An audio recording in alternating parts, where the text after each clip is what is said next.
여러분 안녕하십니까? 인터넷 필그림교회 김홍기 목사입니다. 오늘은 10월 1일, 한국은 10월 2일이 되었습니다.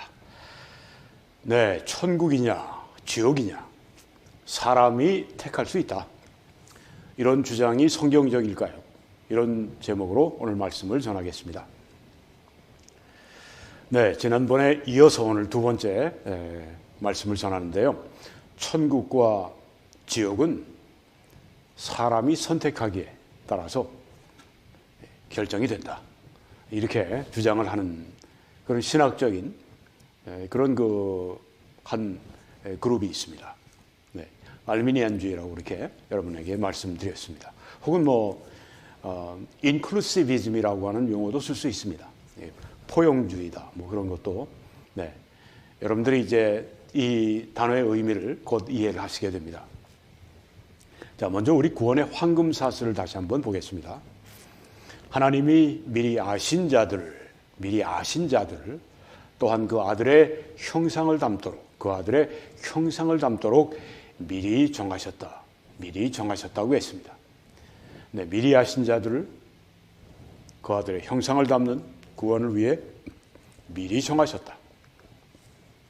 또 미리 정하신 그들 또한 부르신 그들을 또한 의롭다 해주시고 의롭다 하신 그들을 또한 영화롭게 하셨다. 이것이 구원의 황금사슬. 이렇게 다섯 개 우리가 이렇게 보면은 정리하면 이렇게 될 수 있죠. 미리 아심, 미리 정하심, 부르심, 의롭다 하심, 영화롭게 하심. 네, 이 황금사슬은 끊어지지 않습니다. 이것은 절대 끊어지지 않습니다. 미리 아심 사슬이 이제 나가게 되면 미리 정하심이 따라 나가게 됩니다. 그리고 부르심이 따라 나가고 의롭다 하심이 따라 나가고 영화롭게 하심이 따라 나갑니다. 절대 끊어지지 않습니다. 왜? 하나님이 하시는 구원의 역사인데 이것이 끊어질 수가 있겠습니까? 하나님은 미리 아신 자들을 미리 정하시고 그들을 반드시 부르시고 그들을 반드시 의롭다 하시고 그들을 반드시 영화롭게 하십니다. 왜? 구원은 하나님이 하시는 일이니까 그렇습니다. 완전하고 또 여기에 어떤 이상이 발생할 수도 없고 이건 하나님이 이렇게 결정하신 대로 그대로 가는 것입니다. 그래서 우리가 이 구원의 영원성을 믿는 것이 여기에 있습니다. 우리가 마음대로 우리가 죄 짓는다고 해서 하나님이 그래? 황금사슬 풀어줘? 이러는 게 성경에 없습니다. 그렇죠? 미리 아시고 미리 정하시고 부르시고 의롭다 하시고 영화롭게 하신다고 이렇게 그냥 말씀하셨기 때문에 차례차례 이렇게 이루어지게 되는 것입니다. 이걸 의심하게 되면 어떨까요? 비성경적인 설교를 하게 되죠. 또 비성경적으로 성경을 믿게 되고 그래서 여러 가지 심리적인 영적인 그런 문제가 많이 발생하게 됩니다. 또 거기에 남용도 있고 잘못된 이런 그 성경적인 가르침을 가지고 사람들로부터 착취하는 일도 가능하고 그래서 하나님이 하시는 이 구원의 역사 이걸 우리가 잘 알고 있어야 되겠습니다. 자, 천국과 지옥이 하나님의 선택에 따라 결정이 된다고 성경적으로 믿는 그 그룹은 칼빈주의죠. 이들은 여기 하나님이 미리 아셨다고 하는 것은 하나님이 예정하신 친밀한 관계를 통해 미리 아신다는 그런 뜻이다. 이렇게 믿습니다. 우리 박정희 대통령 얘기를 잠깐 좀 할까요? 박 대통령이 한국의 경제를 일으킨 특별한 그 당시 한국의 CEO였습니다. 주식회사 한국의 CEO로서 정말 잘했습니다. 진짜 잘했습니다. 제가 어저께 우리 나라 벌거숭이 상태의 이 들판들을 완전히 치산치수하는 걸 보면서 참 놀라움을 금할 수가 없었습니다. 그분 주위에 인재도 많았지만 인재도 적절하게 썼고 또 그 사명감이 투철해서 내가 이 나라를 반드시 5,000년 만에 이 가난이 없는 그런 정말 배불리 먹을 수 있는 그런 국민, 그런 나라로 만들겠다. 그런 그 마음속에 깊이 사로잡혀 있는 이건 하나님이 주신 소명입니다. 대통령으로서의 소명입니다. 그리고 이제 그 다음에 경부고속도로를 까지 않았습니까? 독일에 가서 이제 아우토반을 본 다음에 거기서 아주 그냥 진짜 확 눈이 뜨였습니다. 이걸 만들어야 되겠다. 그걸 만든다고 그러니까 한국에서 얼마나 반대 많이 했습니까? 김영삼, 김대중 이런 사람들 말이죠. 그 나라의 진짜 이 경제의 혈관, 경제의 대동맥을 만드는 그 일에 그냥 길바닥에 누워서 막 방해하고 막 그러지 않았습니까? 그런데 하나님이 그에게 박정희라고 하는 사람에게 소명을 주셨기 때문에 또 하나님이 또한 우리 민족을 위해서 그리고 세계를 위해서 그 뜻이 이루어지게 했습니다. 자, 그런데 이 박 대통령이 이 경부고속도로를 깔기 전에 그가 미리 마음속에 품고 있었습니다. 그림도 그분이 잘 그리셨어요. 그래서 이제 경부고속도로가 어떻게 될 건가 자기가 그림을 미리 그렸습니다. 아주 썩 멋있는 그림이에요. 경부고속도로가 깔리기 전에 경부고속도로는 이렇게 된다고 아주 세밀하게 이렇게 아주 그림을 그린 그것도 어제 그 화면에서 그 KBS 그 화면에서 제가 동영상에서 봤습니다. 그러니까 이 박 대통령에게는 경부고속도로를 자기가 어떻게 어떻게 만들 걸 설계하고 있었기 때문에 아는 거예요, 그렇죠? 네. 박 대통령이 내가 그 경부고속도로를 알지. 네. 왜요? 설계하고 그것을 세우려고 밤잠도 안 자고 그냥 정말 아주 불붙는 그 심정으로 그 경부고속도로를 너무 생각을 많이 하니까 그에게 그 경부고속도로는 알려진 겁니다. 바로 이런 것이라고 하는 거죠. 하나님이 구원하시기로 예정하신 영원한 사랑의 대상이기 때문에 안다고 하는 거죠. 네. 그래서 하나님의 선택에 따라 결정이 된다. 천국과 지옥은 이렇게 믿는 사람들은 하나님이 미리 아셨다고 하는 건 하나님이 미리 정하셨다고 하는 얘기다. 이렇게 성경적으로 이해를 하고 있습니다. 그랜빌 샤프의 법칙을 한 번 더 말씀드리면 여러분이 보시는 이 사진의 인물이 영국의 그랜빌 샤프 법학자였습니다. 또 아주 언어학자이기도 했습니다. 이 헬라어에 아주 능통한 그런 학자이기도 했고 그가 변호사를 할 때 이 그 노예 여자 한 명을 이제 변호해 주는 것 때문에 그런 노예 해방을 하는 그 일에 정치인으로서 또 그렇게 생애를 살아가게 됩니다. 아주 굉장히 진짜 천재적인 그런 사람이에요. 예, 그랜빌 샤프의 그 헬라어의 법칙에 이런 것이 나옵니다. 네, 여러분이 보시는 이 헬라어인데 네, 꾸불꾸불하고 네, 지렁이가 지나가는 것 같은데 여기 지금 그 제가 특별히 이 앞에 빨간색 하이라이트 또 이제 뒤에 보면 노란색 하이라이트가 있습니다. 네, 이 빨간색 하이라이트는 퇴라고 하는데 이건 우리 말로는 한정하는 사람 할 때 그런 뜻입니다. 그 다음에 이 퇴 다음에 호리스메네블레라고 하는 건 하나님의 정하신 뜻 그런 뜻입니다. 그 다음에 카이 그리고라고 하는 뜻입니다. 네. 그리고 나오는 게 프로그노세.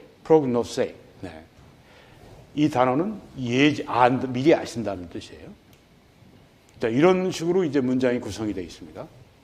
퇴 앞에 있고, 그 다음에 중간에 이 노란색 카이, 네, 이게 있습니다. 네, 이게 이제 사도행전 2장 23절의 헬라어 성경인데, 이걸 우리가 번역을 하면 이렇게 됩니다. 그가, 네, 퇴, 하나님이 정하신 뜻과, 네, 조금 전에 우리가 봤습니다. 그리고 카이, 그리고 미리 하신 대로, 네, 번역을 하면 이렇습니다. 자, 여기에 지금 그 하나님이 정하신 뜻과 미리 아심, 이 두 가지가 나오는데, 이것이, 여기에 그 미리 정하심이라고 하는 것은 이 예정인데요. 그 미리 아심 예지와 같다고 하는 겁니다. 이런 문장인 경우에는, 네, 다시 한번 헬라어로 가서, 이런 구조의 문장인 경우에는 카이 앞과 뒤에 있는 이 대상은 같은 것을 가리킨다. 이 헬라어 문법입니다. 그래서 다시 한번 하나님이 정하신 뜻 미리 정하심은 예정은 미리 아심 예지다. 같은 것이다. 하나님이 미리 아신다고 하는 것은 하나님이 정하셨기 때문에 아시는 겁니다. 네, 그래서 미리 아신다고 하는 건 하나님이 정하셨다고 하는 건 동일하다고 하는 겁니다. 그러니까 어떻게 되죠? 예정하셨으니까 예지하는 겁니다. 그렇죠? 미리 정하셨으니까 미리 아시는 겁니다. 이걸 거꾸로 뒤집습니다. 누가요? 구원은, 천국과 지옥은 그건 사람이 결정할 수 있는 거다. 이렇게 믿는 사람들은 이 헬라어 문법을 무시해 버립니다. 그 자기들이 뭐 바이블 빌리버라고 막 그냥 뭐 자기들끼리 막 흥청대고 그럽니다. 우리는 성경대로 믿는 사람들이고 저 사람들은 성경대로 믿지 않는 사람들이고, 네. 그런 괜한 그 교만 의식에 쌓여가지고 성경대로 믿지도 않으면서 바이블 빌리버 뭐 그런 얘기를 하고 그럽니다. 바이블 빌리빙, 바이블 빌리버. 성경대로 믿으려면 성경대로 믿어야죠. 내가 원치 않는 그런 그 해석일지라도 성경의 해석, 바른 해석대로 믿어야죠. 네, 천국과 지옥은 사람의 선택에 따라 결정된다고 하는 사람들은, 여기 하나님이 미리 아신 자들은 복음을 듣고서 믿는 자들, 복음에 대해서 긍정적으로 믿음으로 반응하는 그 사람들이다. 이렇게 말을 합니다. 네, 그러니까 이 헬라어 문법에 그러니까 성경은 그렇게 우리에게 주어졌는데, 네. 그대로 믿질 않는 겁니다. 그건 아니야. 네. 내가 믿던 대로 믿을래. 이게 편해. 네. 그 왜 하나님께서 결정을 하셔? 하나님이 독단적으로 결정하셔. 왜 하나님이 천국과 지옥을 결정하시고 그 다음에 너는 천국행, 너는 지옥행. 이거 너무 독단적이야. 성경이 그렇게 쓰였을 리가 있나? 하나님은 정말 사랑의 하나님이신데 민주주의라고 하는 사고방식을 가지고 하나님을 그렇게 이해하려고 하는 겁니다. 하나님 독단적으로 하시면 안 돼요. 하나님이 이렇게 구원의 길을 예비해 주셨으면 우리에게도 기회를 주셔서 우리들이 믿는 사람들은 천국 가게 하시고 믿지 않는 사람들은 지옥 가게 하시고, 이게 정말 이게 민주적이고 이게 공의롭고 공평하고 그런 거 아니겠습니까? 사실 이런 그 리버럴한, 이런 그 좀 우리 용어로 좀 빌리면 좌파적인, 네, 그런 사고를 가지고 보는 게 천국과 지옥을 바라보는 것이 바로 이 알미니안 신학이라고 하는 것입니다. 천국과 지옥을 왜 하나님이 다 결정하세요?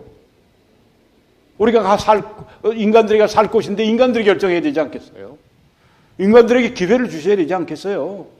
그러니까 사람이 천국 가려고 믿으면 천국 보내시고, 믿지 않고 지옥 가겠다 그러면 지옥 보내시고, 공평하지 않습니까? 이렇게 말하는, 네. 하나님이 미리 아신 자들은 우리가 조금 전에 봤던 그랜빌 샤퍼의 그런 거 뭐 무시해버리고, 이렇게 믿자고, 네. 이렇게 공평하게 믿자고, 네. 이게 이 리버럴한 신학적인 좌파, 네. 신학적인 리버럴, 이것이 알미니안이라고 하는 걸 여러분이 오늘 아셔야 되겠습니다. 네, 그래서 하나님 미리 아신 자들은 성경적으로 보면 예정하신, 하나님이 구원을 위해 예정하신 사람들이니까 친밀한 관계죠. 하나님에게는 영원한 사랑의 대상이시니까 아시는 거예요. 네, 박 대통령이 경부고속도로를 완전히 세울 걸 구상해 놓기 때문에 안다고 얘기하는 것처럼, 미리 안다고 얘기하는 것처럼 동일하게. 그런데 이제 이 알미니안 리버럴한 이 사람들은, 신학적으로 리버럴한 이 사람들은 구원론에서 그렇다고 하는 겁니다. 네, 구원론에서 이 리버럴한 이 사람들은 하나님이 결정하신 문제가 아닙니다. 혼자 어떻게 독단적으로 결정을 하세요? 영원한 천국과 영원한 지옥인데. 그래서 복음을 듣게 하시고 그 사람들이 믿으면 천국 보내시고 믿지 않으시면 지옥 보내시면 공평한 거 아닙니까? 이렇게 믿는다고 하는 것입니다. 자, 이렇게 우리가 다시 비교해 보게 되면 이 하나님의 선택은 어떤가? 미리 아심은 그 미리 정하심을 말하는 것이다. 네. 그 관계에서 나오는 미리 아심을 말하는 것이다. 그래서 이제 그렇게 해서 정하시고 때가 되면 부르신 그들을 의롭다 하시고 의롭다 하신 그들을 영화롭게 하신다. 자, 사람의 선택으로 가볼까요?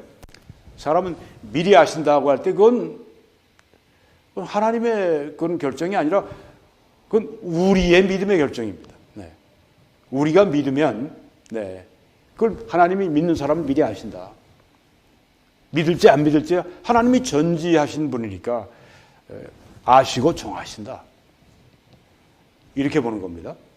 그리고 부르시고 의롭다 하시고 영원롭게 하신다. 이건 같은 것이죠. 여기서 뭘 보십니까? 하나님의 선택, 사람의 선택을 우리가 봅니다. 하나님 중심의 그런 신학을 보고 사람 중심의 신학을 봅니다. 하나님 중심의 신학은 신본주의 신학이죠. 사람 중심의 신학은 인본주의 신학이죠.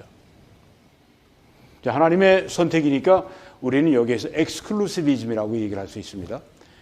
완전히 이건 그냥 배타적인, 아주 독단적인, 뭐 나쁘게 표현하면 그렇게 될 수 있지만 엑스클루시비즘, 좀 배제하는 거예요. 다 구원받지 않는다. 사람의 선택은 어떻습니까? 인클루시비즘.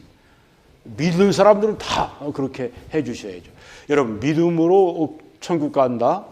그 말이 어떤 면에서는 맞아요. 어떤 면에서는 맞는가 하면은 하나님의 선택을 받은 사람들에게 그건 맞습니다. 우리 설교할 때, 전도할 때, 당신 예수 그리스도를 믿을 때 구원함을 받고 천국 갑니다. 그런데 예수 그리스도를 믿지 않으시면 지옥 갑니다. 이렇게 얘기하는 거, 이건 그렇게 전해야죠.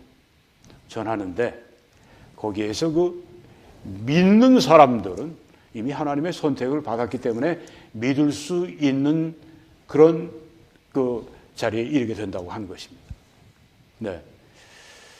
그래서 이 칼빈주의 신학은 하나님의 선택 중심, 신본주의적인 신학이고, 알미니안 신학은 사람 중심의 그런 사람이 선택하는 사람 중심의 인본주의 신학이라고 하는 것을 이 구원론에서 여러분이 반드시 알고 지나가셔야 되겠습니다.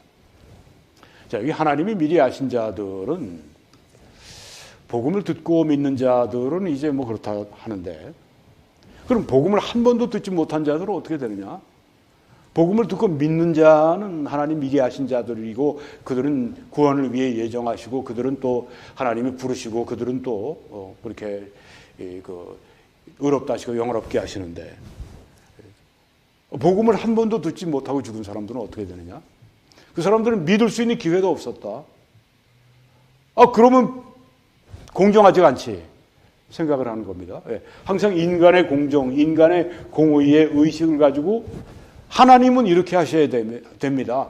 하나님은 우리의 이 공의로운 의식에 맞춰서 하나님은 그렇게 구원하셔야 됩니다. 이렇게 보는 것입니다. 제가 굉장히 이렇게 좀 리얼하게 표현하지만 실제로 그런 거예요. 실제로 그렇습니다. 복음을 한 번도 듣지 못한 사람들은 믿을 기회도 없지 않냐. 그러면 그 사람들이 복음을 듣지 못했다고 하는 것 때문에 믿지 못했고, 그래서 지옥 간다면, 그건 공평하지가 않지.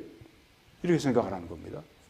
그럼 복음을 한 번도 듣지 못한 그 사람들, 그리고 죽은 그 사람들도 뭔가 믿을 수 있는, 구원받을 수 있는 그런 기회가 있어야 되지 않느냐. 그런 길이 있어야 되지 않느냐. 이러고서 이제 나오는 것이 바로 이것입니다. 복음을 한 번도 듣지 못하고 죽은 그 사람들이 구원받는 길은 두 가지가 있다. 창조주에 대한 지식, 그 지식에 따라서 살아갈 때, 또 도덕법, 마음 안에 있는 이 양심, 도덕법에 따라서 그 양심대로 살아갈 때, 그들이, 그러니까 이것은 복음을 한 번도 듣지 못하고 죽은 그 사람들에게 이렇게 제한해서 얘기를 하는 것입니다. 이 두 가지 길이 그들을 구원할 수 있는 길이다. 그리고 이제 성경 구절을 갖다가 이제 덧붙입니다. 여기다. 로마서 1장, 로마서 2장에 나와 있다. 자, 정말 그럴까요? 복음을 한 번도 듣지 못한 사람들이 구원받을 수 있는 길이 이렇게 성경에 말씀을 해놨나요? 예수님의 이름 듣지도 않고도, 예수님의 구속의 십자가의 피 흘림에 대해서 듣고 믿지도 않고도 그냥 창조주에 대한 지식, 거기에 그 빛에 따라 살아가고, 하나님이 내 안에 주신 도덕법, 마음 안에 주신 율법, 달리 얘기하면 양심에 따라서 살아가면 그 사람들은 복음을 한 번도 들어보지 못한 사람들이니까 그들이 살았을 때 복음을 못 들었을지라도 그런 창조주에 대한 지식, 하나님은 정말 이 세상을 창조한 걸 보니까 야, 이건 정말 조물주가 계셔. 창조주가 계셔. 그리고 창조주 신이 있다고 믿는 거예요. 나름대로. 그리고 이제 신이 계시다고 믿고 거기에 따라서 내가 바르게 생활해야지. 혹은 뭐 양심, 자기 안에 주어진 그 양심에 따라서 이 복음을 한 번도 듣지 못하고 살아있을 때 한 번도 복음을 듣지 못하고 죽어간 그 사람들, 살아있을 때 양심에 따라 살아가면 그 사람들은 하나님이 조건이 있다. 예수 그리스도의 보혈의 공로로 이런 사람들을 구원해 주신다. 이런 말을 하는 것입니다. 실제로 저는 이런 주장을 하는 분을 이 동영상을 제가 봤습니다. 미국의 유명한 변증학자인 레인 크레이그라고 하는 분이 그렇게 얘기를 합니다.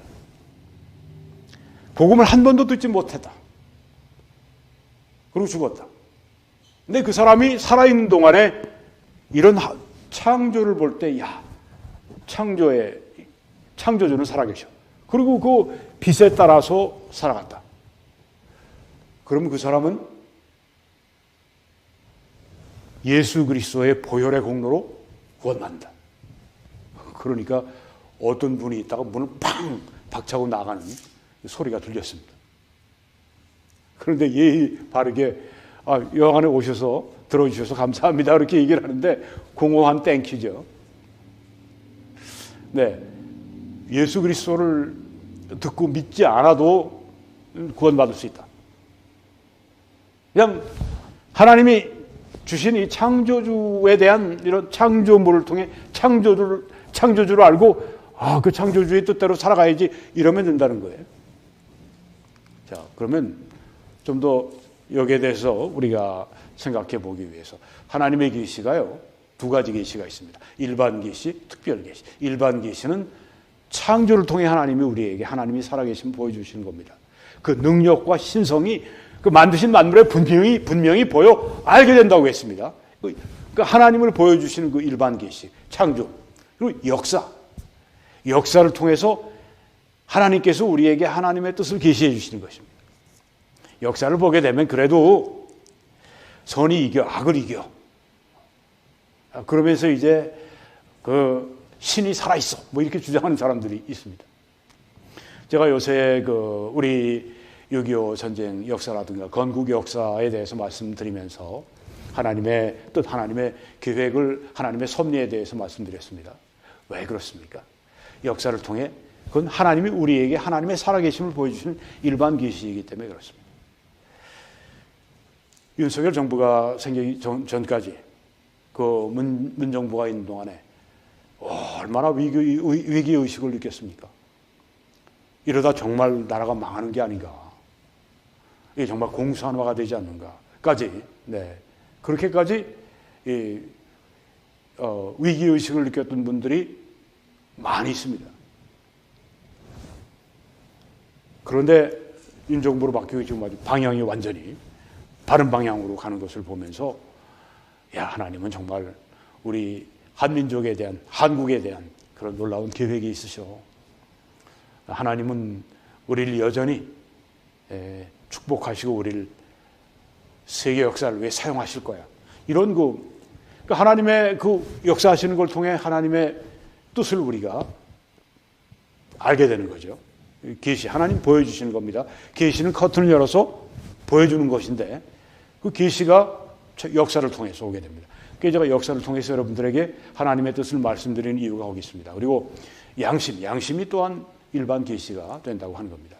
자, 조금 전에 창조주 하나님의 그 빛을 따라서 또 혹은 양심의 빛을 따라서 그렇게 살아가다 보면 그것 때문에 구원받는다는 게 아니라 그렇게 하는 그 복음을 들어보지 못하고 그냥 세상을 떠난 그 사람들이 살아있는 동안에 그렇게라도 했으면 그건 하나님께서 예수 그리스도의 보혈의 공로로 그들을 구원하신다. 이게 성경에 없는 건데 그냥 그렇게 그들이 추정하는 것입니다. 이게 결국 리버럴한 신학이죠. 네. 성경에 없는데 왜 성경이 이 구절 저 구절을 꼭 가지고 얘기해야 되느냐? 왜 이렇게 그 너무 그냥 아주 이렇게 딱 그냥 그 정형의 틀에 있느냐?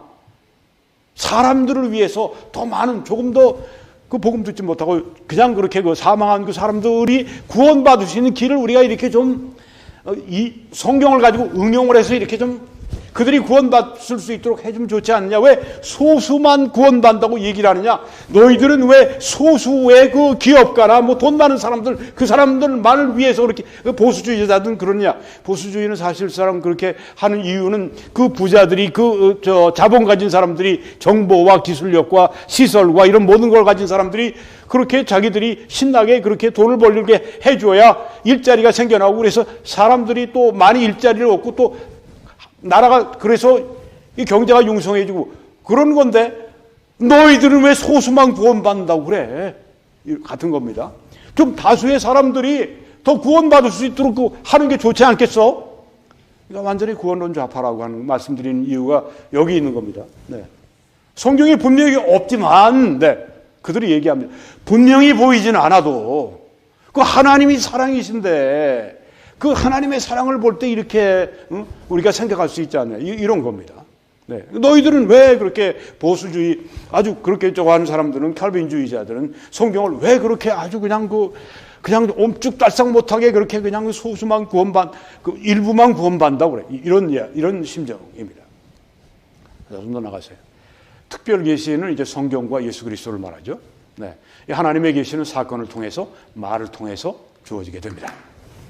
이 특별계시 성경은 살아있는 기록된 말씀입니다. 기록된 말씀, 그렇지만 살아있는 말씀입니다. 예수 그리스도는 살아계신, 지금도 살아계신, 어제와 오늘이나 영원토록 변함이 없이 살아계신, 그리고 성육신하신, 이 땅에 몸을 입고 오신 말씀이십니다. 이 특별계시가 성경과 예수 그리스도고요.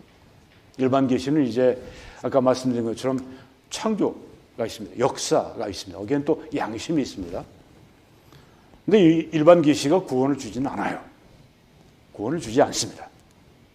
구원에 선행된다고 얘기할 수 있습니다. 사람들이 창조주 하나님의 그 창조물을 보고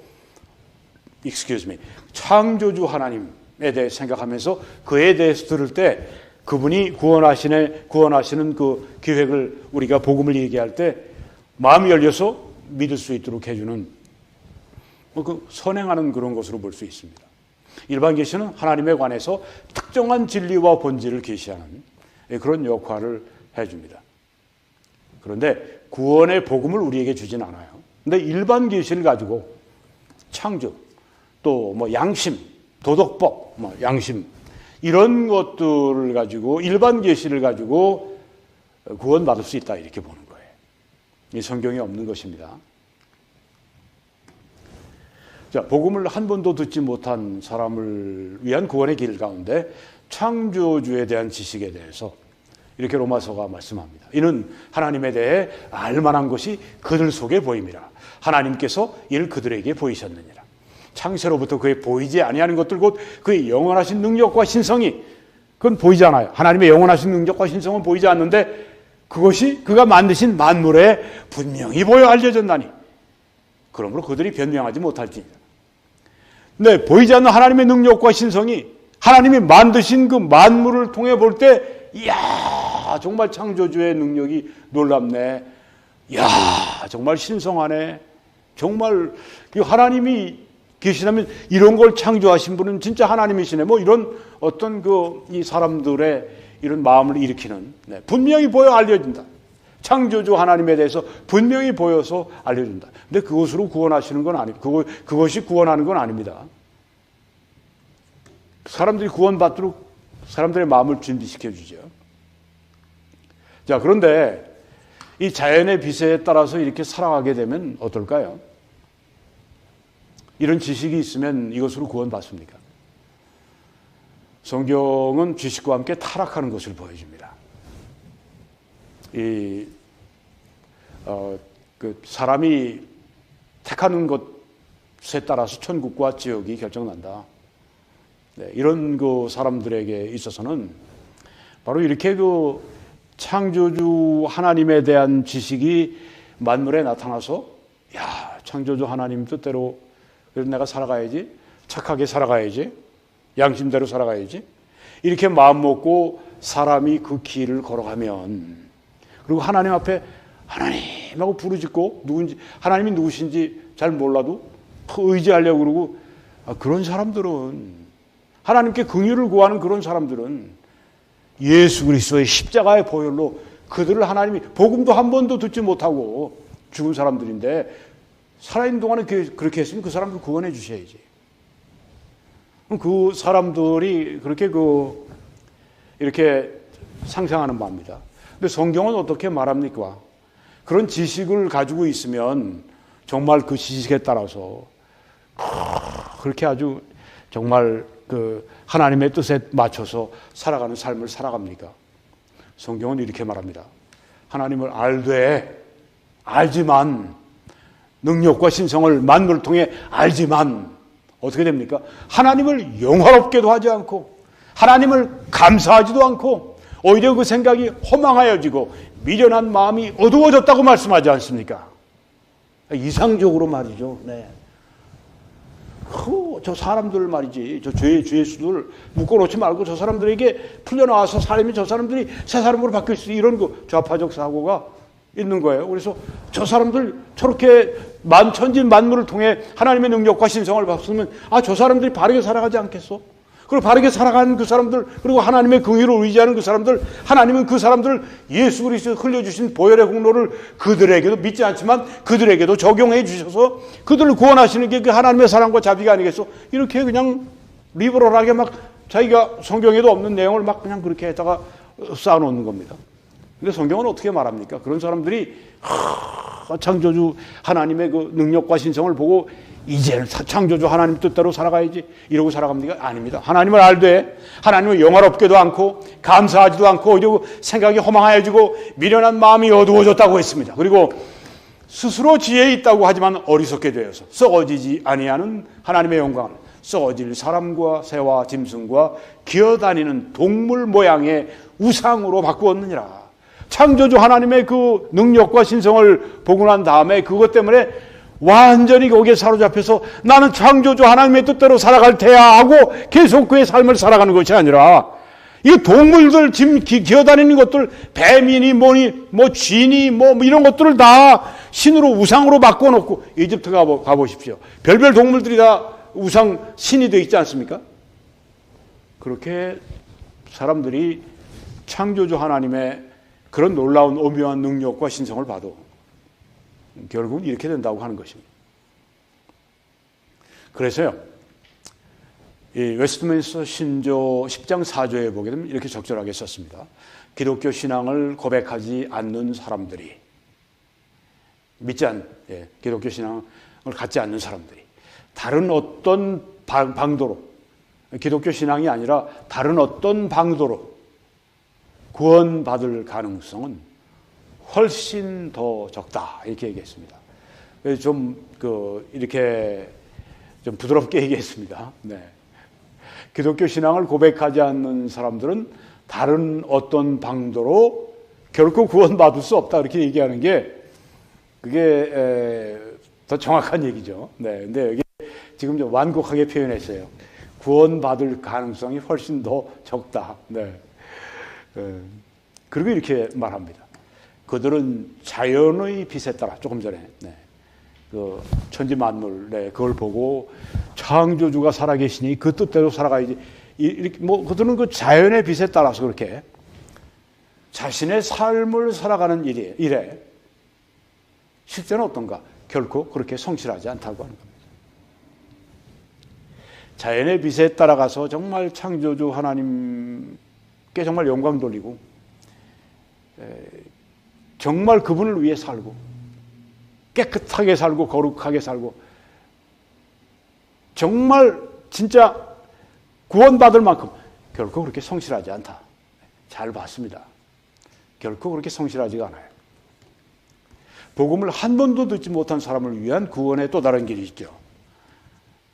알미니안들이 얘기하는 도덕법 양심에 따라서 살아가면 가능하다. 로마서 2장에 보니까 율법이 없는 이방인이 본성으로 율법의 일을 행할 때에는 이방인들이 율법이 없지 않습니까? 본성으로 율법의 일을 행할 때는 이 사람은 율법이 없어도 자기가 자기에게 율법이 되나니 이런 이들은 그 양심이 증거가 되어서 그 생각들이 서로 혹은 고발하며 내 양심 때문에 내가 이거 잘못하는 거지 잘하는 거지 고발하며 혹은 변명하여 그 마음에 새긴 율법의 행위를 나타내느니라. 그 양심법이 바로 마음에 새긴 율법의 법입니다. 그리고 행위입니다. 자, 이 양심대로 살아가면 그래도 살아있는 동안에 유대인들은 율법이 있고 이방인들은 율법이 없지만 그래도 마음에 새긴 율법이 있지 않는가? 그 율법의 행위대로 살아가면 양심대로 살아가면 복음을 한 번도 못 들었으니까 그 사람들이 그 복음을 듣고 구원받을 수 있는 기회는 없으니까 그 사람들이 복음을 못 듣고 죽었으니까 그래도 그 사람들에게 하나님이 기회를 주셔야 되는데 그래도 마음에 하나님이 주신 그 양심의 도덕법을 따라서 살아가는 그 사람들은 하나님께서 예수 그리스도에 흘려주신 그 보혈을 그들에게 적용시켜 주셔야 된다. 그래서 그들도 구원받게 해야 된다. 이렇게 말을 하는 것입니다. 결과가 어떤가요? 결과는 양심에 따라서 살아가는 그 삶을 제대로 살아가지는 못하죠. 양심에 따라서 완전히 양심에 어긋남이 없이 그렇게 완벽하게 살아갈 수 있는 사람이 어디 있겠습니까? 실패라고 하는 것입니다. 웨스트민스터 신조 10장 4조에 그래서 그들은 자연의 빛에 따라 혹은 그들의 종교의 법들에 따라 여기 양심도 포함이 되겠죠.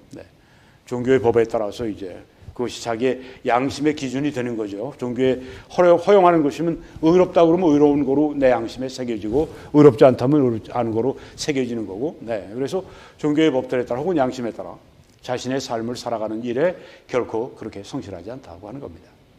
양심대로 살지 않는다는 것입니다. 그러니까 뭐 그냥 양심대로 살면서 하나님의 긍휼을 의지하고 뭐 이러는 그 어떤 그 사람을 그냥 좋게 그냥 만들어 주려고 그러는 실제는 그게 아니다. 자연의 빛에 따라서 창조주 하나님의 능력과 신성 그걸 보고 창조주 하나님 뜻대로 살아갈래 하는 사람들 또 그 마음에 주신 마음에 새긴 율법, 이 도덕법, 이 양심 이것에 따라서 그대로 내가 살아갈래 결코 그렇게 성실하게 살아가지 않는다. 충분할 만큼 그렇게 성실하게 살아가지 않는다. 이것이 실제라고 하는 것입니다. 여러분이 택하심 받지 못한 사람은 특별히 복음을 듣지 못한 그 사람들 경우에 복음을 듣지 못해서 유죄가 되는 게 아닙니다. 창조주 하나님에게 영광을 돌리지 않는 것이 유죄입니다. 복음을 듣지 못해서 정죄받는 게 아니라 창조주 하나님께 영광을 돌리지 않는 것이 유죄가 된다고 하는 것입니다. 그리고 이 택하심 받지 못한 사람 가운데 복음을 듣지 못하고 죽은 사람이 있습니다. 그래서 복음을 듣지 못했기 때문에 믿음이 없습니다. 믿음이 없이 죽었습니다. 믿음이 없어서 유죄가 되는 게 아닙니다. 살아있는 동안에 하나님께 거역했기 때문에 유죄가 되는 것입니다. 우리가 그런 말을 하고 듣습니다. 사람이 죄인이기 때문에 천국을 못 가는 게 아니라 믿지 않기 때문에 천국을 못 가는 겁니다. 이 얘기를 합니다. 정말 그럴까요? 믿지 않기 때문에 천국을 못 간다. 뭐 그 얘기는 우리가 할 수 있지만, 또 어떤 제한됩니다. 제가 조금 이따 설명드리겠습니다. 왜 천국 못 가느냐? 죄가 있기 때문입니다. 하나님께 거역했기 때문입니다. 그러니까 살아있는 동안에 믿음이 없었지만 복음을 듣지 못했으니까 뭐 혹은 뭐 자기가 그런데 그것 때문에 지옥 가는 게 아니라 거역했기 때문에 유죄라고 하는 겁니다. 복음을 한 번도 듣지 못했기 때문에 심판받는 것이 아닙니다. 죄인이기 때문에 심판받는 것입니다.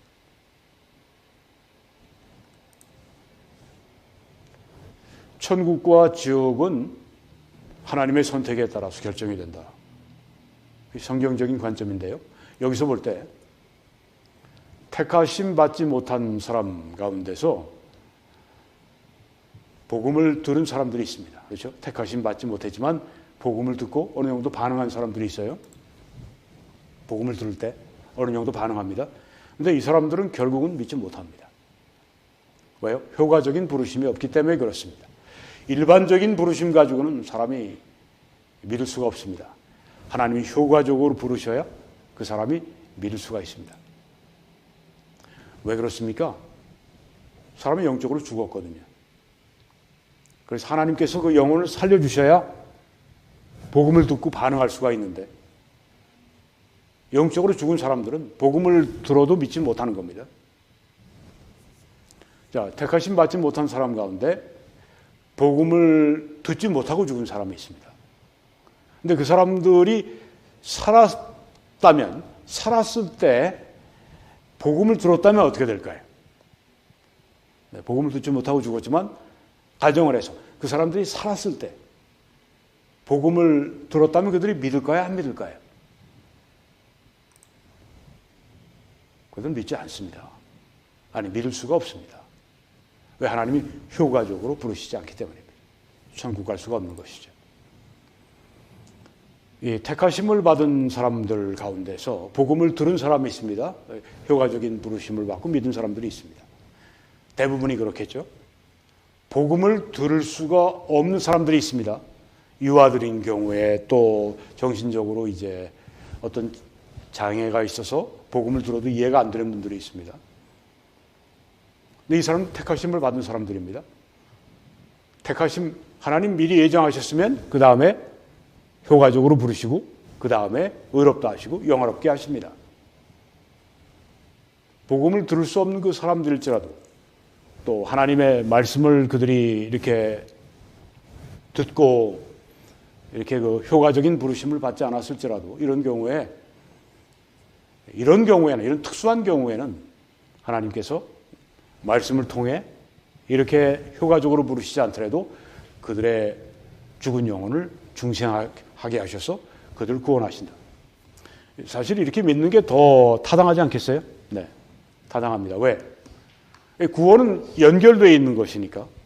그래서 예정되어 있으면 그런 부르심을 받게 돼 있고 부르심 받고 그 다음에 그들은 의롭다함 받게 되고 영화롭게 되는 것이기 때문에 그런 택하심 받은 사람 가운데 복음을 듣지 못한 사람이 있을까요? 없을까요? 네, 여기에 대해서 성경이 분명히 말씀하지 않으니까 네, 우리가 결론적으로 아주 결정적으로 교리화해서 얘기할 수는 없겠지만은 가정을 해봅시다. 네, 그럴 가능성이 거의 없다고 많은 사람들이 생각하는데 있다고 가정해 봅시다. 복음을 듣지 못하고 죽은 택하심 받은 사람이 있다고 해봅시다. 그 사람은 천국 갈까요? 가야죠. 왜? 구원이 예정이 됐으니까 부르심을 받게 되고 그런 영화롭게 되고 그렇게 되기 때문에 그렇습니다. 이게 하나님의 주권을 중심으로 한 누가 결정하느냐 하는 거죠. 구원을 누가 결정하느냐. 하나님이 결정하시느냐 사람이 결정하느냐. 자, 그러면 이제 이걸 보고 마치려고 하는데요. 하나님의 선택과 공의에 대한 것입니다.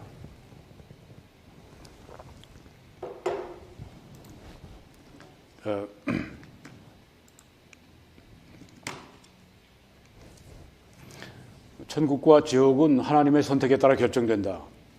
여기에 대해서 이건 공평하지 않아. 이건 공의롭지 못해. 왜 그걸 하나님이 혼자서 결정하셔?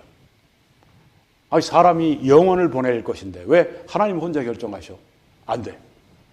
하나님 독재자 이신 거예요. 안 돼. 우리 인간들에게 기회를 주셔야 돼. 이렇게 얘기를 하면서 천국과 지옥은 사람이 결정하도록 하나님이 하신다. 복음을 전해주시고 듣게 하시고 믿게 그들이 믿으면 천국 보내시고 믿지 않으면 지옥 보내시고 이렇게 공의롭게 하신다. 이런 주장을 하는 분들은 이런 질문을 해봐야 됩니다. 하나님은 왜 믿지 않을 사람들을 창조하셨나? 하나님 미리 아신 사람들은 복음을 듣고 믿을 사람들을 미리 아셨다고 했는데, 하나님은 창조하시기 전에 창조하실 그 사람이 믿을지 안 믿을지, 복음을 들으면 믿을지 안 믿을지 아시겠어요? 모르시겠어요? 모르신다면 하나님이 아니죠. 네. 모든 것을 아시는 분이니까. 왜요? 모든 걸 정하셨으니까. 하나님께서 모든 것을 계획하셨기 때문에 미리 다 아시는 겁니다. 하나님은 왜 믿지 않을 사람들을 창조하셨나? 그러니까 하나님이 이렇게 구원받을 사람, 구원받지 않을 사람, 천국 갈 사람, 지옥 갈 사람 이렇게 정하시고 이렇게 하는 거는, 이건 공의롭지 못해하는 사람들은 여기에 동일한 문제에 봉착합니다. 하나님이 왜 믿지 않을 사람들을 창조하셨나? 믿지 않을 걸 아시면 창조하지 마셔야지. 왜 창조하셨나? 동일한 문제에 봉착하는 겁니다. 네. 왜 하나님이 왜 그렇게 하셨나? 하나님의 공의를 의심하게 하는, 이게 알미니안 사람들에게는 아주 진짜 골칫거리입니다. 또 하나 있어요. 뭐가 있냐면, 하나님은 왜 모든 사람을 믿을 사람들로 창조하지 않으셨나? 아니, 하나님께서 창조하실 때 믿을 사람들로 다 믿을 사람들로 창조하시지 왜 그렇게 안 하셨나? 알미니아는 이렇게 얘기를 합니다. 하나님이 자유의지를 주시지 않았냐? 그 자유의지는 믿을 수도 있고 믿지 않을 수도 있는. 그래서 하나님은 자유의지, 완전한 절대적인 자유의지를 인간에게 주셨기 때문에 하나님께서는 믿지 않을 사람들을 창조하실 수가 없다. 믿을 사람, 모두가 다 믿을 사람들로 창조하실 수가 없어. 왜? 그렇게 되면 자유의지를 주신 것이 아니기 때문에 그렇게 얘기를 합니다. 근데 성경에서 보게 되면은 하나님께서 사람을 창조하시고 사람에게 자유의지를 주셨는데, 그러니까 그 사람은 노타치입니까? 우주의 모든 것은 하나님께서, 성경에 말씀하시기를 하나님께서는 모든 일을 하나님의 뜻대로 그렇게 이루신다고 했는데, 그 하나님의 주권자시죠. 우주의 모든 것은 다 하나님의 뜻대로 하시는데 사람에게 자유의지를 주셨으니까 그 사람만큼은 노타치입니까? 사람에 대해서는 하나님께서 주권자가 아니십니까? 왜? 사람이 절대 자기 주관에 따라서 절대 자유의지를 가지고 그렇게 하니까, 이건 사람은 자기의 운명에 대해서는, 자기의 미래에 대해서는 사람은 완전히 자기가 스스로에게 하나님이에요. 그렇죠? 스스로에게 주권자예요. 하나님도 그 사람을 어떻게 이렇게 영향을 주실 수가 없어. 성경은 이렇게 자유의지를 설명하나요? 알미니안들이 그런 얘기를 하는 겁니다. 하나님이 자유의지를 주셨으면 100% 자유의지지. 그러니까 하나님은 간섭하는 게 아니야. 하나님은 완전히, 우리가 천국 가든 지옥 가든 하나님은 완전히 놔두시고, 하나님은 완전히, 그렇게 되면 하나님 책임이 없잖아. 그리고 사람들에게 책임이 있으니까, 사람이 지옥 가도 네가 네 자유의지를 가지고 안 믿었으니까 지옥 간 거니까 하나님께 책임 돌리지 마. 네가 책임져야 돼. 이렇게 하니까 하나님의 공의의 문제를 그대로 잘 해결할 수 있는 거 아니에요? 이렇게 얘기하는 게 알미니안입니다. 그런데 성경에 정말 그렇게 자유의지를 주셨는데 절대적으로 하나님이 그 사람의 마음에는 어떤 영향을 미칠 수 없게 그렇게 하나님이 자유의지를, 하나님이 다른 모든 우주의 주권자가 인간의 그 자유의지에 대해서는 노타치, 아무거 하나님이 아니시고 하나님이 그냥 구경만 하시는 구경꾼이시고, 이렇게 되어 있습니까? 성경이 그렇게 우리에게 자유의지를 주셨다고 말씀하고 있습니까? 우리의 자유의지는 하나님이 도무지 간섭할 수 없는, 하나님이 도무지 영향을 미칠 수 없는 그런 것입니까? 천만에요. 천만에요. 하나님은 우리의 자유의지가 스스로 자기가 결정할 수 있도록 충분한 그들에게 자유를 주시면서 동시에 하나님은 사람에게 영향을 미치실 수가 있는 겁니다. 그래서 구원 받도록 택하심 받은 사람들을 하나님이 효과적으로 부르실 때는, 이 복음이 전해질 때 택하심 받지 않은 사람들은 결국은 믿지 않게 되지만, 믿으려고 그러다가 해보려고 그러다가도 안 믿게 되고, 안 믿으려고 하는 사람들일지라도 그 사람이 택하심 받은 사람들을 하나님이 효과적으로 부르셔서 여러 가지 방법으로 거듭거듭 하시면서 그들 마음을 움직이시고 그들 때로는 뭐 어떤 사건을 통해서 이렇게 할 수도 있죠. 때로는 뭐 죽을 병에 들어서, 때로는 뭐 존 뉴턴 같이 그냥 노예 그걸 가지고 이제 항해를 하다가 그 대풍랑을 만나서 빠져 죽을 것 같으니까 그때 하나님 하고 막 부르짖게 되고, 네, 그런 것들이 자기 어머니가 자기에게 어렸을 때 알려주신 그 성경 구절들이 생각이 나고 해서 그 하나님께 막 부르짖게 되고, 나중에 그것 때문에 이제 주님께로 돌아오게 되고 영향을 미치고, 이런 외적인 사건 혹은 하나님이 그 마음의 성령으로 감동하심으로 말미암아 우린 자유의지를 가지고 있어요. 하나님이 강제로 믿게 하지 않으십니다. 그렇지만 하나님이 우리 마음에 감동하셔서 내 자유의지를 가지고 믿는 것입니다. 믿지 않는 사람은 내 자유의지를 가지고 믿지 않는 것입니다. 왜? 효과적인 부르심으로 하나님이 그들을 부르시지 않기 때문에. 네. 그 성경은 이는 내 생각이 너희 생각과 다르다. 내 길은 너희 길과 다름이니라. 여호와의 말씀이니라. 이는 하늘이 땅보다 높음 같이 내 길은 너희의 길보다 높고 내 생각은 너희의 생각보다 높음이니라. 이렇게 말씀을 하신 것입니다. 우리가 우리의 어떤 제한적인 의식을 가지고 우리의 어떤 공의, 우리의 어떤 정의, 그래서 하나님은 이렇게 하셔야 정의로우신 분이야.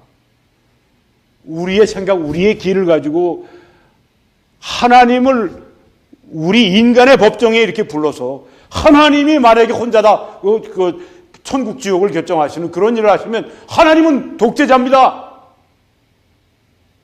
근데 하나님이 우리 인간들에게 그 복음을 주셔서 인간들이 믿고 안 믿고 결정하는 것에 따라서 하나님이 그렇게 하시면 하나님은 독재자가 아니에요. 이런 얘기를 우리가 할 수 있습니까? 하나님을 법정으로 인간의 그런 공의의 법정에 불러서 하나님을 심판할 수 있어요? 이게 바로 알미니안입니다. 그러니까 칼빈주의는 하나님이 결정하시면 사람은 거기에 복종합니다. 알미니안은 어떻습니까? 우리 인간이 결정하면 하나님 이루어 주시고 따라오시는 분입니다. 얼마나 이런 이 신학의 차이가 있는지 알 수 있죠. 신본주의적인 신학과 인본주의적인 신학과. 하나님은 내 길은 너희 길과 다르다. 내 생각은 너희 생각보다 높다. 하늘이 땅에서 높음 같이 내 생각은 너희들보다 높다고 말씀하시면서 하나님을 그런 인간의 공의의 법정에 불러서 하나님을 그렇게 심판하려는 그 자들에게 여기 말씀하시는 것입니다. 주님은 성경은 말씀하시기를 선하신 분입니다. 그래서 선을 행하십니다. 하나님께서 천국과 지옥을 어떤 사람들을 위해 결정하실지라도 악하다고 얘기해서는 안 됩니다. 왜? 하나님이 선하시기 때문에 선을 행하시는 분이기 때문에 그렇다고 하는 것입니다. 누가 주의 마음을 알았느냐? 누가 그의 좋은 자가 되었느냐? 하나님한테 훈수를 둬요. 하나님이 이렇게 하셔야 공평한 겁니다. 그렇지 않습니까? 누가 그의 좋은 자가 되었느냐? 누가 주의 마음을 알았느냐? 성경은 그는 반석이시니 하나님은 하신 일이 완전하고 그의 모든 길이 정의롭고 진실하고 거짓이 없으신 하나님이시니 공의로우시고 바로시도다 하고 말씀했습니다. 여기 어디 이렇게 안 하시면 하나님은 정의롭지 않아요. 하나님은 거짓돼요. 하나님은 공의롭지 못해요. 이렇게 누가 얘기할 수 있습니까? 하나님은 반석이시니 하나님이 하신 일이 완전하고 그의 모든 길이 정의롭고 진실하고 거짓이 없으신 하나님이시니 공의로우시고 바로시도다.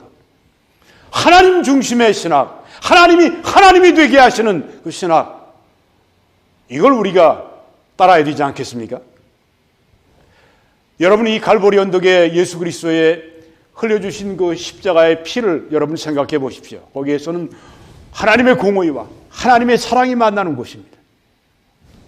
여기서 하나님의 공의가 나타났습니다.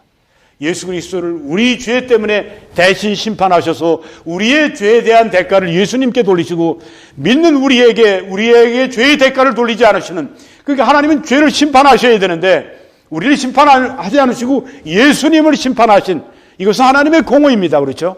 하나님이 죄를 심판하시지 않으면 거룩하시기 때문에 안 되십니다. 그래서 하나님이 심판하셔야 되는데, 나를 심판하셔야 되는데, 하나님께서 나 대신에 그 하나님의 아들 예수 그리스도를 보내시고 예수 그리스도에게 나에게 부으실 죄에 대한 모든 저주와 심판을 예수님께 다 쏟아 부어 버리셨습니다. 남김없이 다 하셨습니다. 이게 하나님의 공의인 것입니다. 왜? 죄에 대해서 하나님의 모든 진노와 모든 하나님의 저주를 다 쏟아부으시는데 그걸 예수님에게 쏟아부으셨으니, 그리고 우리를 구원하셨으니 거기에는 공의가 나타나는 곳에 사랑이 나타나는, 하나님의 놀라우신 사랑이 나타나는 것입니다. 하나님의 공의와 하나님의 놀라운 사랑이 만나는 곳이 갈보리 십자가 언덕입니다. 우리가 갈보리를 바라보게 될 때 어떻게 우리가 하나님의 공의를, 하나님의 사랑을 우리가 의심하고 하나님 이렇게 하지 않으시면 공의롭지 못해요라고 우리가 어떻게 얘기할 수 있습니까? 이런 공의와 사랑이 만나는, 그리고 하나님의 지혜의 정점이 갈보리를 바라볼 때, 사람의 죄로 말미암아 예수 그리스도를 못 받게 했지만 바로 그 일을 통해 하나님께서 우리를 구원하시는 이 놀라운 이 갈보리를 바라보게 될 때 우리는 하나님이 공의롭지 못하다고 어떻게 얘기할 수 있습니까? 갈보리에서 예수님을 희생하신 그 하나님을 우리가 어떻게, 하나님이 이렇게 하시면 공의롭지 못해라고 얘기할 수 있단 말입니까? 갈보리를 바라보세요. 하나님은 공의와 사랑의 하나님이십니다. 하나님이 하시는 모든 일은 다 공의롭고 그런 것입니다. 그래서 사도 바울은 그런즉 우리가 무슨 말 하겠느냐? 하나님께 불의가 있느냐? 그럴 수 없느니라. 선택에 대한 말씀을, 구원의 예정을 말씀하시면서 이 말씀이 나온 겁니다. 모세에게 이르시되 내가 긍휼히 여길 자를 긍휼히 여기고 불쌍히 여길 자를 내가 불쌍히 여기리라 하셨으니, 그런즉 원하는 자로 말미암음도 아니요 다른 박질하는 자로 말미암음도 아니요 오직 긍휼히 여기시는 하나님으로 말미암음이니라. 주인이 토기장인데 여기 성경에 계속 말씀이 나오죠. 토기가 주인에게 날 이렇게 만들었어요. 난 저렇게 좀 모양이 되고 싶은데 이렇게 말할 수 있느냐? 토기가 토기장이에게 나를 왜 이렇게 만들었냐고 그렇게 말하고 항변할 수 있느냐? 네가 네기에 감히 하나님을 실문하느냐? 하나님께 네가 그렇게 따지느냐? 이렇게 성경에 사도 바울이 성령의 감동을 받아 말씀하지 않습니까? 이렇게 해야만, 사람이 선택하도록 해야만 그게 공정한 구원이 되는 것입니다. 이렇게 얘기하는 사람들에게 하는 말씀이 바로 이것입니다. 오직 긍휼히 여기시는 하나님으로 말미암음이라. 너희들보다 몇 배, 천 배, 몇만 배, 몇백만 배, 몇천만 배, 몇억 배, 아니 무한대로 더 공의로우시고 더 사랑이 많으신 그 하나님이다. 너희들이 그 하나님에 대해서 하나님이 이렇게 해야 된다고 말하지 말아라. 너희들은 인생이다. 너희들 길과 내 길이 달라. 너희 생각과 내 생각이 달라. 하늘이 높음같이 땅에서 하늘이 높음같이 내가 달라. 이렇게 하나님이 우리에게 말씀하시는 것입니다. 인본주의적인 신학을 버리고 신본주의적인 신학으로 돌아와야 됩니다. 사람 중심의 신학에서 하나님 중심의 신학으로 돌아와야 됩니다. 왜요? 그것이 성경적이기 때문에, 성경이 그렇게 우리에게 말씀하기 때문입니다. 네, 오늘 또 우리가 함께 기도와 전파와 헌금으로 이 방송을 했습니다. 함께 하신 분들에게 감사와 또 여러분 인해서 제가 참 기뻐합니다. 우리가 또 이 선한 일을 또 할 수가 있었기 때문입니다. 더 많은 분들이 함께 참여해 주시고, 하나님은 즐겨 드리는 사람들을 사랑하신다고 했습니다. 하나님은 그들에게 능히 모든 은혜를 넘치게 하실 수 있는 분이어서 우리로 하여금 모든 일에 항상 모든 것이 넉넉해 모든 착한 일을 넘치게 하도록 만드시겠다고 했습니다. 이 약속이 우리 가운데 이루어지는 줄 믿습니다. 한국에서는 이 정보를 통해서, 미국에서는 이 정보를 통해서 함께 주님을 섬겨주시기 바랍니다. 하나님의 놀라우신 은혜가 한 분 한 분 위에, 여러분 위에 넘치시기를 우리 주 예수 그리스도 이름으로 간절히 축원합니다.